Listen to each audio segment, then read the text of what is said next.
Hey everyone, and welcome back to the channel. Today, we're diving deep into a super common check engine light code that pops up on a ton of Jeep, Dodge, and Chrysler vehicles. P0420.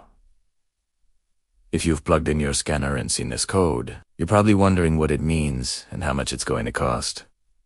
Don't worry, we're going to break it all down for you. So, what exactly is P0420? The official definition is catalyst system efficiency below threshold bank 1. In simple terms, it means your car's computer, the PCM, has detected that the catalytic converter on bank 1 isn't doing its job properly. It's not cleaning the exhaust gases as efficiently as it should. Now, before you jump to conclusions and shell out big bucks for a new converter, let's understand what's happening. Your car's exhaust system has oxygen sensors, or O2 sensors. There's one before the catalytic converter, called the upstream sensor, and one after it, the downstream sensor. The upstream sensor's reading will fluctuate rapidly as the engine adjusts the air-fuel mixture. A healthy catalytic converter will store and use oxygen to burn off harmful emissions. This means the downstream O2 sensor, located after the converter, should show a much more stable,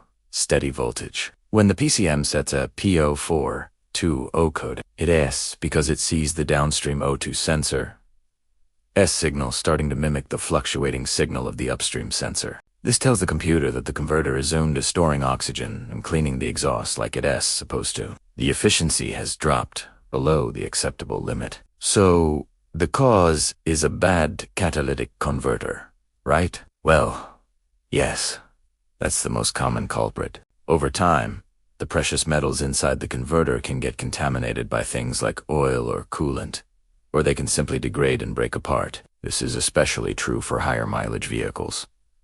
But, and this is a big but, it's not the only cause. Don't be the person who replaces the converter only to have the light come back on.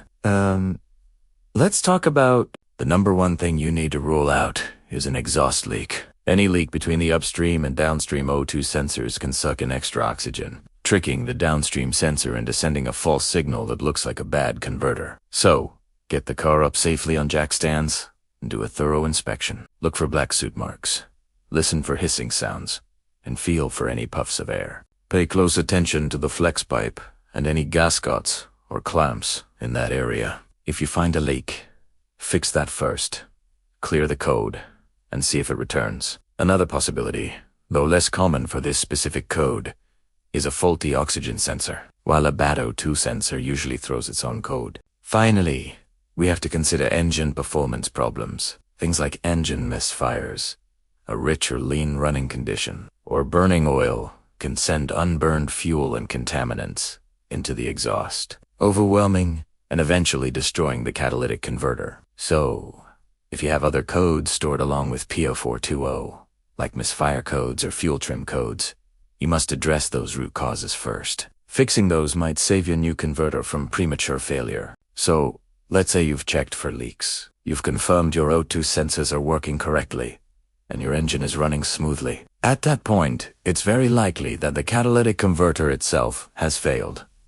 The fix is to replace it. This can be a DIY job if you're comfortable working on your exhaust, but it can also involve rusted bolts and tight spaces. So don't hesitate to take it to a trusted shop if you're not confident. Remember, a P0420 is an emissions code, and in many places, you won't pass your emissions test with it active. So, it's important to get it sorted out. Start with the simplest and cheapest checks first. Inspect for exhaust leaks. Then, analyze your O2 sensor data. Only after ruling everything else out should you condemn the catalytic converter. I hope this detailed breakdown of code P0420 helps you diagnose and fix your Jeep, Dodge, or Chrysler. If you found this video helpful, give it a thumbs up and consider subscribing for more DIY repair guides. Let me know in the comments if you've ever dealt with this code yourself. Thanks for watching, and I'll see you in the next one.